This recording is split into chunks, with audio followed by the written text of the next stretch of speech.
बहुत से लोगों के मन में यह सवाल आता है कि महाभारत युद्ध में कई योद्धाओं ने भाग लेकर अपने प्राणों का बलिदान दिया था और जब महाभारत युद्ध समाप्त हो गया तो महाभारत में विधवा औरतों के साथ क्या हुआ, इसका उल्लेख हमें महाभारत के वन पर्व में मिलता है। तो आज हम इस प्रस्तुति में आपको वही बताने जा रहे हैं। वीडियो में आगे बढ़ने से पहले चैनल को सब्सक्राइब करके कमेंट में जय श्री कृष्ण लिखना ना भूले। महाभारत युद्ध के बाद युधिष्ठिर राजा बन गया। उसके पश्चात जब युधिष्ठिर ने 15 साल तक राजपाट किया तो उसके पश्चात धृतराष्ट्र, गांधारी और कुंती ने वनवास ले लिया। इसके बीच में धृतराष्ट्र और गांधारी अपने पुत्रों की मृत्यु के बारे में भूल गए थे और 5 पांडवों को ही अपना पुत्र मानने लगे थे। वनवास लेने के बाद वे एक आश्रम में रहने लगे। कुछ दिन बाद महर्षि वेदव्यास भ्रमण करते हुए पांडवों से मिलने उस आश्रम में पहुंच गए थे। यह सब देखकर महर्षि वेदव्यास ने कहा कि महाभारत में मृत पाए गए सभी योद्धा वीरगति को प्राप्त हुए हैं, तो आप उनका शोक मत मनाइए।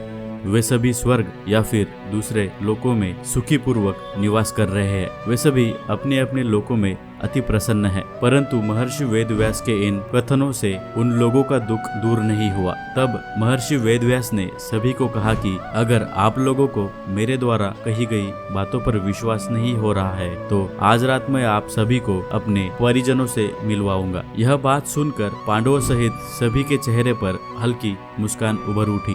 जिस आश्रम के पास सभी निवास कर रहे थे वह गंगा नदी के तट पर स्थित था। शाम को सूर्यास्त होने से पहले महर्षि वेदव्यास सभी को लेकर नदी के तट पर पहुंच गए। फिर सूर्यास्त के बाद उन्होंने अपने तपोबल से महाभारत युद्ध में मारे गए सभी योद्धाओं का आह्वान किया।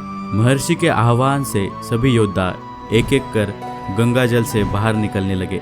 अपने मृत परिजनों को अपने सामने खड़ा देख पांडव सहित हस्तिनापुर के सभी निवासी खुश हो गए। फिर सभी ने वीरगति को प्राप्त हुए अपने योद्धाओं से बात की। तब जाकर उन्हें विश्वास हो गया कि उनके बंधु बांधव मृत्यु लोक के सभी कष्टों से मुक्ति पाकर अपने अपने लोकों में प्रसन्नता पूर्वक निवास कर रहे थे। उसके बाद सभी के मन में जो अपने परिजनों को लेकर शोक था वह समाप्त हो गया। उसके बाद उन योद्धाओं की विधवाएं प्रसन्नता पूर्वक जीने लगी। महाभारत युद्ध के 36 वर्षों के बाद श्री कृष्ण ने भी अपनी लीला मृत्युलोक पर समाप्त कर दी और उसके बाद पांडव भी अपनी स्वर्ग यात्रा में निकल पड़े। अगर आपको जानना है कि पांडवों की स्वर्ग यात्रा कैसी हुई और वो कैसे स्वर्ग पहुंचे तो वीडियो के डिस्क्रिप्शन में मैं आपको लिंक दे दूंगा। ऐसे ही वीडियोस के लिए हमारे चैनल को सब्सक्राइब करके बेल आइकन प्रेस करना ना भूले।